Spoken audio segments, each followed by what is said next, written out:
wabarakatuh. Selamat pagi anak-anak, semoga kalian selalu sehat ya. Oke, pembelajaran hari ini kamu akan belajar mengenai struktur dan unsur kebahasaan teks prosedur.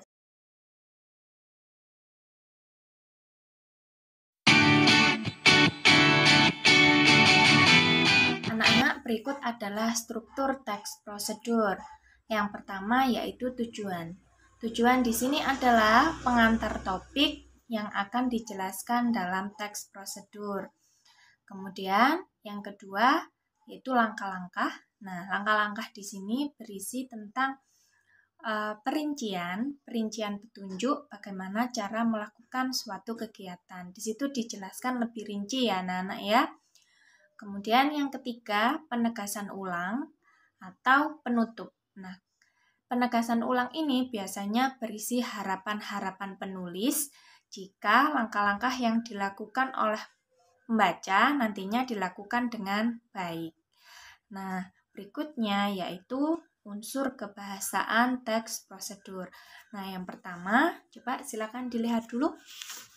Nah, yang pertama di situ adalah kata kerja ya.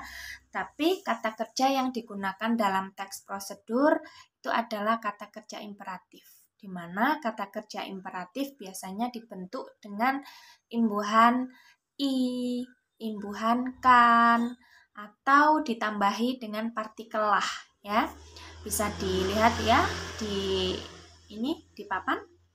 Kemudian yang kedua yaitu pernyataan persuasif.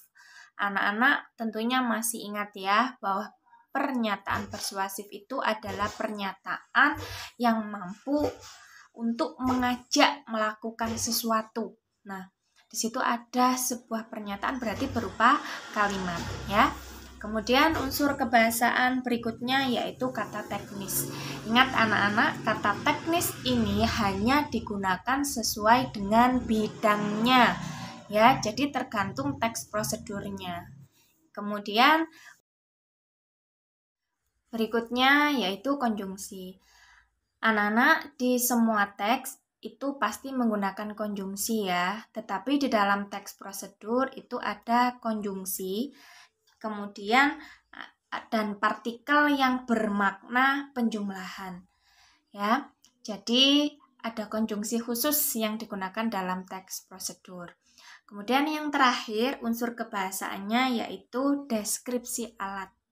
Nah, tapi tidak semua teks prosedur menggunakan unsur kebahasaan deskripsi alat, kecuali ada teks prosedur mengenai resep, cara membuat sesuatu. Nah, barulah di situ kan menggunakan alat, bahan, di situ pasti ada deskripsinya, anak. Harus menggunakan berapa gram, ya, sesuai takaran, ya.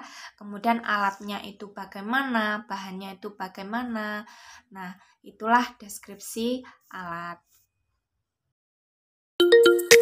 Setelah kamu menerima penjelasan dari struktur dan unsur kebahasaan teks prosedur, mari kita lihat ya bagaimana cara menganalisis struktur teks prosedur. Nah, bisa dilihat ya di samping ini anak-anak ada teks ya, teks prosedur yang berjudul Kiat Berwawancara Kerja. Nah, ini tentunya sudah kalian kerjakan di pertemuan sebelumnya, yaitu menuliskan pernyataan umum dan langkah-langkah. Terdapat 10 paragraf. Coba ya kamu lihat di paragraf pertama. Di paragraf pertama di situ kan menjelaskan mengenai wawancara. Wawancara merupakan kesempatan untuk menggali kualifikasi calon pegawai secara lebih mendalam dan seterusnya sampai titik ya. Nah, itu adalah merupakan struktur teks prosedur yang pertama yaitu tujuan. Nah, dalam paragraf pertama itu dijelaskan mengenai wawancara.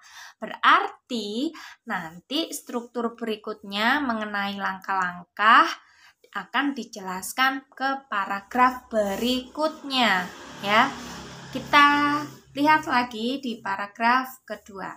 Nah, di paragraf kedua di situ ada kalimat Agar mudah dipahami oleh mitra bicara, kita harus berbicara dengan jelas. Nah, itu kan mengenai cara berwawancara ya, cara berwawancara kerja. Itu yang langkah pertama ya.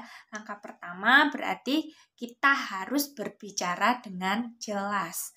Oke, kemudian paragraf ketiga, kamu lihat ya.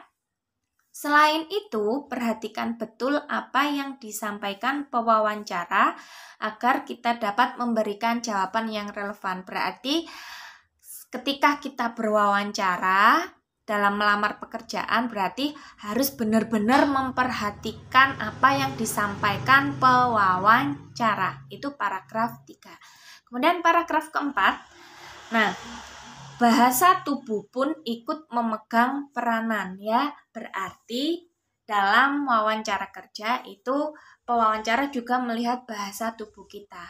Ya. Kemudian langkah berikutnya di paragraf kelima, maaf ya. Singkatnya, akan lebih baik jika kita mampu menampilkan sikap yang antusias secara verbal maupun nonverbal. Jadi anak-anak kita harus antusias ya, semangat ketika kita berhadapan dengan pewawancara. Baik anak-anak, untuk berikutnya paragraf 6, 7, 8, dan 9 silakan dibaca sendiri ya. Di situ sudah Bu Dawi beri tanda ya, mana itu struktur langkah-langkah. Kemudian di paragraf ke-10 ya, di situ ada kalimat dengan persiapan matang dan unjuk diri yang baik saat wawancara, kita telah meninggalkan kesan yang layak untuk dipertimbangkan oleh perusahaan. Nah, itu termasuk penegasan ulang. Ingat ya, tadi yang sudah Bu Dewi jelaskan di awal bahwa penegasan ulang itu berisi harapan. Ya, harapan jika kita benar-benar melakukan langkah-langkah prosedur yang sudah ditunjukkan sebelumnya. Setelah tadi menganalisis struktur teks prosedur, sekarang coba kita lihat sama-sama ya, menganalisis unsur kebahasaan dari teks prosedur yang berjudul Kiat Berwawancara Kerja. Coba kamu perhatikan di paragraf yang pertama. Di situ ada kata yang sudah Bu Dewi beri tanda ya. Di masing-masing paragraf nanti ada tanda tersendiri. Di situ ada kata tanya jawab ya, ada kata tanya jawab, ada kata pewawancara. Nah, kata tanya jawab dan pewawancara itu adalah merupakan kata teknis anak-anak. Kata teknis yang digunakan dalam bidang komunikasi. Kenapa bidang komunikasi? Karena yang dijadikan topik di sini adalah wawancara. Wawancara merupakan komunikasi. Lanjut ke paragraf kedua. Anak-anak, sebelum kita bahas di paragraf kedua, coba kamu perhatikan catatan kecil di samping ini ya. Di situ ada tanda lingkaran berwarna orange, itu adalah unsur kebahasaan konjungsi. Kemudian ada kata yang bergaris bawah yang berwarna hitam, itu merupakan kata perintah. Kemudian yang berkotak warna merah muda, itu kata teknis. Kemudian yang kotak berwarna biru itu kalimat persuasif ya. Jadi nanti bisa kamu lihat sendiri, bisa kamu pahami sendiri. Nah, baik, saya lanjutkan untuk pembahasan ke paragraf kedua. Nah, paragraf kedua ya, di situ ada mitra bicara. Mitra bicara berarti kata teknis. Kemudian ada kata harus ya, berarti itu termasuk perintah. Kemudian ada kalimat yang sudah ada kotak biru, penggunaan bahasa yang baik juga menjadi suatu keharusan. Itu adalah pernyataan persuasif. Lanjut ke paragraf 3 ya.